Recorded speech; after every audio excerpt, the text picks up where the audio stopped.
औज़ुबिल्लाहिमिनश्शैतानिर्रजीम बिस्मिल्लाहिर्रहमानिर्रहीम। आप देख रहे हैं सी साइंस स्टैट्स और मेरा नाम है वक्कास। सबसे पहले वेलकम करता हूं जी जो नए सब्सक्राइबर्स हैं, जो पहली दफ़ा वीडियोस देख रहे हैं, जो नए स्टूडेंट्स हैं, उनको सबसे पहले वेलकम करता हूं इस चैनल के ऊपर। और जो लोग इस चैनल पर मौजूद हैं, ऑलरेडी सब्सक्राइब कर चुके हैं, उनको भी वेलकम करता हूँ। आज हम जो नेक्स्ट लेक्चर डिस्कस करने जा रहे हैं वो आपके सामने है जी ट्रांसपोर्ट लेयर। आज हम OSI मॉडल की ट्रांसपोर्ट लेयर के बारे में डिस्कशन करेंगे। जी हाँ, बिल्कुल। हमने पिछली जो लेयर्स हैं, एप्लीकेशन, प्रेजेंटेशन, सेशन, इसके बारे में हमने पिछले लेक्चर्स के अंदर डिस्कस कर लिया। आप जाके वो लेक्चर देख भी सकते हैं और अगर कोई आपको कोई क्वेश्चन हो तो आप पूछ भी सकते हैं। OSI मॉडल के अंदर जो ट्रांसपोर्ट लेयर है ये आपकी नंबर 4 पे आती है और ट्रांसपोर्ट लेयर की जो फंक्शनैलिटीज़ हैं, रिस्पॉन्सिबिलिटीज़ हैं, वो भी मैं आपको वन बाय वन बताता हूँ। यहाँ पे मैंने दो डायग्राम्स बनाई हुई हैं। एक डायग्राम है जी नेटवर्क 1 से रिलेटेड है, ठीक है जी, और एक नेटवर्क 2 है। हमने दो डायग्राम्स बनाई हुई हैं इस जगह पे, एक नेटवर्क 1 है और एक नेटवर्क 2 है। अब यहाँ पर फंक्शनैलिटीज़ की अगर बात करें तो उससे पहले, फंक्शनैलिटीज़ को पढ़ने से पहले मैं आपको बता दूं, इस नेटवर्क के अंदर ये जो कंप्यूटर्स एक हब डिवाइस के साथ जुड़े हुए हैं, ये आपको टोपोलॉजीज़ वाला मैंने टॉपिक पढ़ाया भी था। तो हब के साथ जो भी कंप्यूटर्स जुड़े होते हैं वो स्टार टोपोलॉजी है। आप ये कह सकते हैं कि नेटवर्क 1 जो है ये स्टार टोपोलॉजी के अंदर, इसके अंदर कंप्यूटर कनेक्ट हुए हुए हैं, और नेटवर्क 2 के अंदर बस टोपोलॉजी की मदद से कंप्यूटर्स आपस में कनेक्ट हुए हैं, ठीक है जी। यहाँ पे बस टोपोलॉजी है और यहाँ पे स्टार टोपोलॉजी इस नेटवर्क के अंदर। अब हम बात करते हैं ये क्या चीज़ है। यहाँ पर ये जो डिवाइसेस हैं इनको हम कह सकते हैं R1 और R2, ये राउटर्स हैं, ठीक है, जिनकी मदद से ये नेटवर्क आपस में कनेक्ट हैं। राउटर्स जो होते हैं ये नेटवर्क को कनेक्ट कर रहे हैं। यहाँ पे हम ट्रांसपोर्ट लेयर की बात करें तो ट्रांसपोर्ट लेयर के अंदर सबसे पहला जो पॉइंट है इसका वो है जी ये वाला जी, पोर्ट टू पोर्ट सॉरी, थोड़ी सी मेरी तबीयत भी ठीक नहीं है। तो port two port delivery, port two port delivery से मुराद ये है कि ट्रांसपोर्ट लेयर, देखें बेसिकली ये जो मिसाल के तौर पे यहाँ पे ये डिवाइस है, ये वाली हम कह सकते हैं कि यहाँ पे ये डिवाइस कंप्यूटर 1 है, यहाँ कंप्यूटर 2 है, ये कंप्यूटर 3 है, यहाँ पे भी कंप्यूटर 1 है, यहाँ पे कंप्यूटर 2 है और यहाँ पे कंप्यूटर 3 है। अब यहाँ पर इस नेटवर्क के अंदर ये जो डिवाइस है ये अगर डायरेक्टली C2 के साथ कम्युनिकेट करेगी तो इसे कहते हैं पोर्ट टू पोर्ट डिलीवरी, ठीक है। अब कोई भी एप्लीकेशन, यहाँ पे अगर बात करें कंप्यूटर की, इस नेटवर्क की अगर बात करें, इस नेटवर्क 1 के अंदर और नेटवर्क 2 के अंदर बेसिकली ट्रांसपोर्ट लेयर करती क्या है कि ये source to destination data send करती है, लेकिन पोर्ट टू पोर्ट डिलीवरी इसमें होती है। पोर्ट टू पोर्ट का मुराद ये है कि हो सकता है कि ये जो कंप्यूटर है जो इस नेटवर्क के अंदर हब के साथ जुड़ा हुआ है, इस टोपोलॉजी के अंदर, वो उसके अंदर मुख्तलिफ एप्लीकेशन चल रही हो सकती हैं, कोई भी मुख्तलिफ एप्लीकेशन रन कर रही होंगी। उस एप्लीकेशन के अंदर अब कौन सी एप्लीकेशन से वो उसने डाटा सेंड किया है कंप्यूटर 2 को, ये हमें नहीं पता। मतलब कहने का ये हो सकता है यहाँ पे मल्टीपल एप्लीकेशंस ओपन है और मल्टीपल एप्लीकेशंस के ऊपर काम किया जा रहा है। अब किस एप्लीकेशन से वो डाटा भेजा जा रहा है या दूसरे कंप्यूटर को, कंप्यूटर 2 को दूसरे नेटवर्क के अंदर, और उस दूसरे कंप्यूटर पे किस एप्लीकेशन के ऊपर ये डाटा जाएगा, वो पोर्ट से हमें पता चलेगा। तो इसलिए यहाँ पे जो पोर्ट नंबर होगा उस पोर्ट के मुताबिक और इस कंप्यूटर मशीन के ऊपर जो पोर्ट होगा उसके ऊपर जाके वो डाटा रिसीव होगा। मतलब कहने का ये है कि इस कंप्यूटर के ऊपर जो भी एप्लीकेशन चल रही हैं उनमें से किस एप्लीकेशन की पोर्ट के ऊपर, पोर्ट बेसिकली आप कह सकते हैं कोई हर एप्लीकेशन होती है उसकी भी एक प्रोटोकॉल होता है और उस प्रोटोकॉल का एक पोर्ट नंबर होता है। उस पोर्ट के ऊपर कौन सा काम भेजा जा रहा है और रिसीविंग साइड पे जो कंप्यूटर है उस पे किस एप्लीकेशन की पोर्ट के ऊपर वो मैसेज रिसीव होगा। तो ये मशीन्स के अंदर जिस तरह हम कहते हैं प्रोसेस टू प्रोसेस कम्युनिकेशन होती है, same port two port delivery का मैसेज इसी तरह ट्रांसपोर्ट लेयर डाटा सेंड और रिसीव करती है।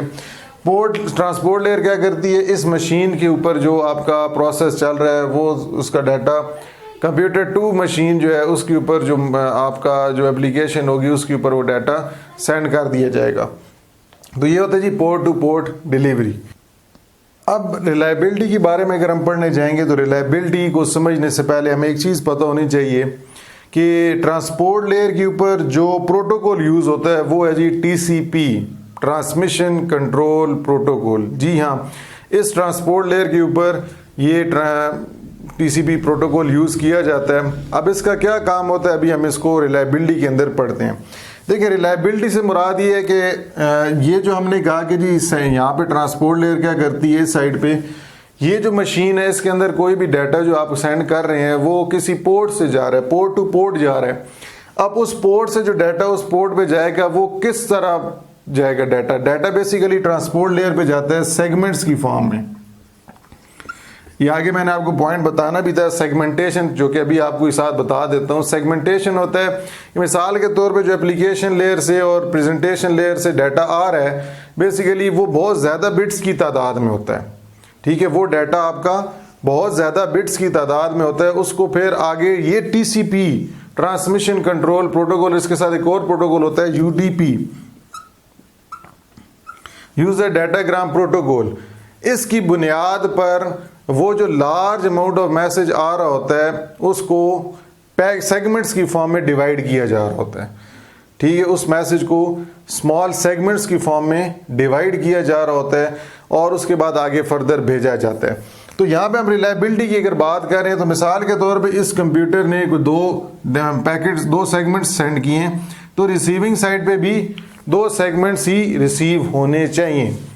ठीक है जी, जो 2 सेगमेंट्स यहाँ से भेज रहे हैं वो 2 सेगमेंट्स ही वहाँ पे रिसीव होने चाहिए।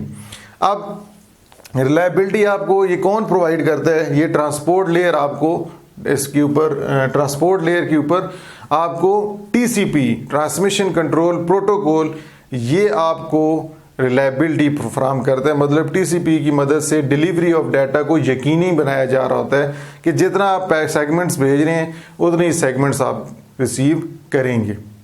ठीक है जी, तो ये था रिलायबिलिटी। अब इसके अंदर जो डाटा आपका भेजा जाता है वो इन ऑर्डर क्या होता है कि 2 सेगमेंट्स भेजे हैं वही 2 सेगमेंट्स वहां से रिसीव होंगे।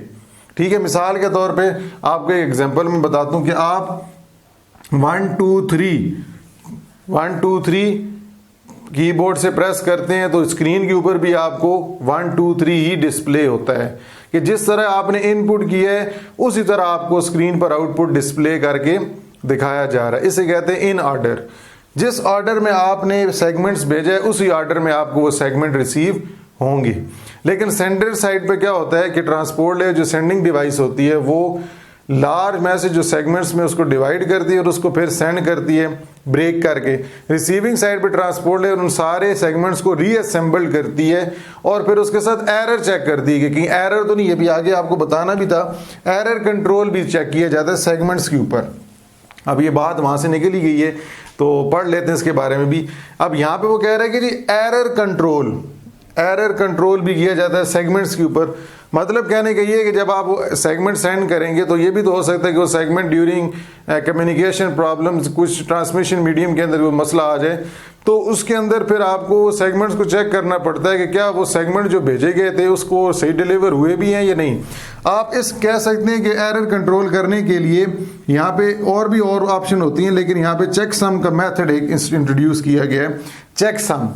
चेक सम क्या करता है कि जो डाटा भेजा जा रहा है जिस कंप्यूटर डिवाइस से उस पर भी चेक किया जा रहा था कि कितने नंबर ऑफ पैक सेगमेंट्स भेजे थे और रिसीविंग साइड पे भी ये देखा जाता है कि क्या उतने ही सेगमेंट्स रिसीव हुए हैं या नहीं। तो ये जो चेक सम का मेथड है इसके बारे में भी आगे हम स्टडी करेंगे कि चेक सम की बेस पर डाटा भेजा जा रहा है। क्योंकि ये फर्स्ट ईयर लेवल के तक का कोर्स है तो फर्स्ट ईयर लेवल के अंदर भी ये बहुत सी ज़्यादा चीज़ें मैंने आपको बता दी, बेसिक चीज़ें पता होनी चाहिए, लेकिन ये एडवांस चीज़ें। लेकिन मैं इसलिए फर्स्ट ईयर लेवल को ये चीज़ें डिटेल में बता रहा हूँ कि इसके बारे में पता हो। बहुत से स्टूडेंट्स कहते हैं सर बुक के अंदर टेक्स्ट की बुक को अगर कंपेयर करें तो मैं आपको बताऊँ उसमें बहुत सी चीज़ें हैं ही कोई नहीं। Basically data communication and computer networks की जो बुक है, अगर आप BSc है कंप्यूटर इंजीनियरिंग सॉफ्टवेयर इंजीनियरिंग करेंगे तो उसके अंदर आपको डिटेल डेप्थ, इनके अंदर पूरे एक चैप्टर है, एप्लीकेशन लेयर, प्रेजेंटेशन, ये पूरे एक चैप्टर हैं। इनके अंदर मुख्तलिफ एल्गोरिथम्स हैं, कोडिंग टेक्निक्स हैं, ये सारी चीज़ें एल्गोरिथम्स हैं, फिर इनको वहाँ पे स्टडी किया जाता है। तो मैं आपको इसलिए वहाँ से उस बुक से जो कि बेरोज फिरोजन की है रिटर्न, उससे रिलेटेड मैं आपको ये चीज़ें बता रहा हूँ। तो यहाँ पर अब एरर जो सेगमेंट्स है, एरर को सेगमेंट्स के अंदर अगर आ जाता है तो उसको चेक कैसे किया जाता है, चेक सम की बुनियाद पर। फिर उसके बाद यहाँ पे एक बात करते हैं आखिरी, जो कि ये लेयर आपको प्रोवाइड करिए, सारा जो हो रहा है ये ट्रांसपोर्ट लेयर की बदौलत हो रहा होता है। मल्टीप्लेक्सिंग एंड डी मल्टीप्लेक्सिंग, ठीक है, ये भी एक मेथड इसके ऊपर, इस लेयर के ऊपर परफॉर्म किया जाता है। मतलब ये कि अब मिसाल के तौर पे जो डाटा है, यहाँ पे मैं आपको मिटा के बता देता हूँ ताकि आपके लिए समझना आसान हो जाए। अब मल्टीप्लेक्सिंग ये होता है कि आपका जो डाटा है वो मल्टीपल डिवाइसेस से आ रहा है, ठीक है, कोई भी यहाँ पे एक डिवाइस है, यहाँ पे भी डिवाइस है, इससे डाटा आ रहा है। इन सारे डाटा को ये ट्रांसपोर्ट लेयर एक ही जगह पे इकट्ठा करके सेंड कर दी, मतलब ये सारा जो डाटा है ये एक ही जगह पे आ जाता है। मल्टीपल डिवाइसेस से डाटा, ये डिवाइसेस से डाटा जो है वो एक ही जगह पे इकट्ठा किया जाता है और इसको फिर आगे भेजा जाता है सिंगल फॉर्म में अवर ट्रांसमिशन मीडियम, इसे कहते हैं मल्टीप्लेक्सिंग। और ये सेंडिंग साइड पे होता है, सेंडर जो होता है जो डाटा सेंड करता है ट्रांसपोर्ट लेयर के अंदर, वो उसमें होता ही है कि ये सारी अगर डिवाइसेस डाटा सेंड कर रही है तो मल्टीपल डिवाइसेस हैं, इन मल्टीपल डिवाइस से डाटा आ रहा है इस जगह पे, और इस जगह के पे ट्रांसपोर्ट लेयर क्या करिए, डाटा को सिंगल फॉर्म में कन्वर्ट करके आगे वायर में से सेंड करी, तो ये कहते हैं मल्टीप्लेक्सिंग। अगर ये रिसीविंग साइड पे अगर इसी प्रोसेस को देखें तो वहां पे होता है डी मल्टीप्लेक्सिंग। अब डी मल्टीप्लेक्सिंग में क्या होता है कि ये जो सिंगल मैसेज है, ये जो आपका आर होता है, ये सिंगल मैसेज अगर आप यहाँ पे जा रहे थे, सिंगल मैसेज को आगे यहाँ पे फर्दर आगे फिर अलग-अलग डिवाइसेस पे कन्वर्ट कर दिया जाता है, ठीक है जी, इसे कहते हैं डी मल्टीप्लेक्सिंग। कि आपका जो मैसेज सिंगल वायर में से सिंगल फॉर्म में आ रहा है उसको दोबारा अलग-अलग डिवाइड कर दिया उन डिवाइसेस के ऊपर जहां पे सेंड कर रहा था, तो डी मल्टीप्लेक्सिंग रिसीविंग साइड पे होता है और मल्टीप्लेक्सिंग की टेक्निक सेंडिंग साइड पे होती है। लेकिन ये कौन सी लेयर परफॉर्म कर रही होती है, ट्रांसपोर्ट लेयर।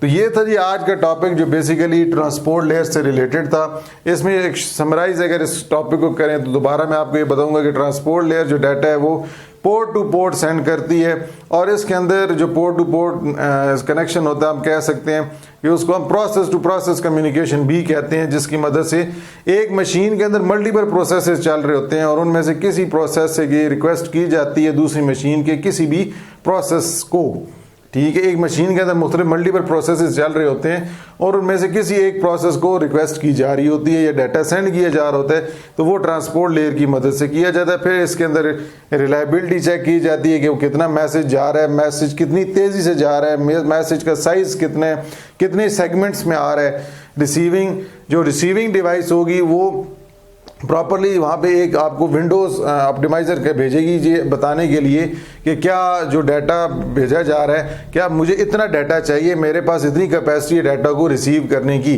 तो वो सेंडर को बताया जाएगा, फिर सेंडर उसके मुताबिक सेगमेंट्स की फॉर्म में डाटा भेजेगा। तो इसके बाद ये रिलायबिलिटी किस तरह चेक की जाती है, इन ऑर्डर की बेस पर कि जितने सेगमेंट्स आए हैं वो इतने ही रिसीव होने चाहिए। फिर उसको अगर कोई प्रॉब्लम आ जाता है, अगर फर्ज करें हम कहते हैं सेगमेंट सही रिसीव नहीं हुआ, तो उसके लिए एरर चेक किया जाता है। एरर चेक करने के लिए चेक सम का मेथड इंट्रोड्यूस किया गया, और भी मेथड्स होते हैं, लेकिन चेक सम की मदद से हम चेक करते हैं कि क्या वो सेगमेंट्स क्या सही प्रॉपरली उतनी ही वहाँ से आए और इतनी ही डिलीवर हुए हैं, तो वहाँ से हम उसको एरर को कंट्रोल कर सकते हैं। फिर हमने मल्टीप्लेक्सिंग के बारे में पढ़ा कि मल्टीपल डाटा मल्टीपल डिवाइस से एक डिवाइड करके उसको आगे एक मल्टीपल डिवाइस से डाटा सिंगल वायर में से भेजेंगे, तो उसे मल्टीप्लेक्सिंग कहते हैं। और रिसीविंग साइड पे वो डिवाइस फर्दर फिर आगे सिंगल डाटा फर्दर डिवाइसेस पे डिवाइड हो जाता है, उसको हम डी मल्टीप्लेक्सिंग कहते हैं, और वो ये सारा काम ट्रांसपोर्ट लेयर परफॉर्म कर रही होती है। तो इंशाल्लाह नेक्स्ट लेक्चर के अंदर नेटवर्क लेयर के बारे में स्टडी करेंगे। अगर इस लेयर से रिलेटेड आपको कोई क्वेश्चन होगा, तो अगर आप क्वेश्चन है तो आप उसको कमेंट के अंदर पूछ सकते हैं, बिल्कुल ओपनली, कोई प्रॉब्लम नहीं होगी। अगर आप कोई सवाल पूछते हैं, अगर आपके जब तक ये टॉपिक क्लियर नहीं होगा उस वक्त तक नेक्स्ट लेयर के ऊपर हम डिस्कशन नहीं करेंगे। लेकिन ये 1 दिन या 2 दिन आपको टाइम दे रहा हूँ। उसके बाद आपने नेक्स्ट लेक्चर, क्योंकि इंशाल्लाह कोशिश करूँगा कल लेक्चर ये अपलोड एक और हो जाए और जल्दी से जल्दी वो ऐसे मॉडल की 2-3 लेयर्स रह गई, ये जल्दी कवर की जाए। तो आपको से इंशाल्लाह नेक्स्ट लेक्चर में मुलाकात होती है। तब तक के लिए अल्लाह हाफिज़।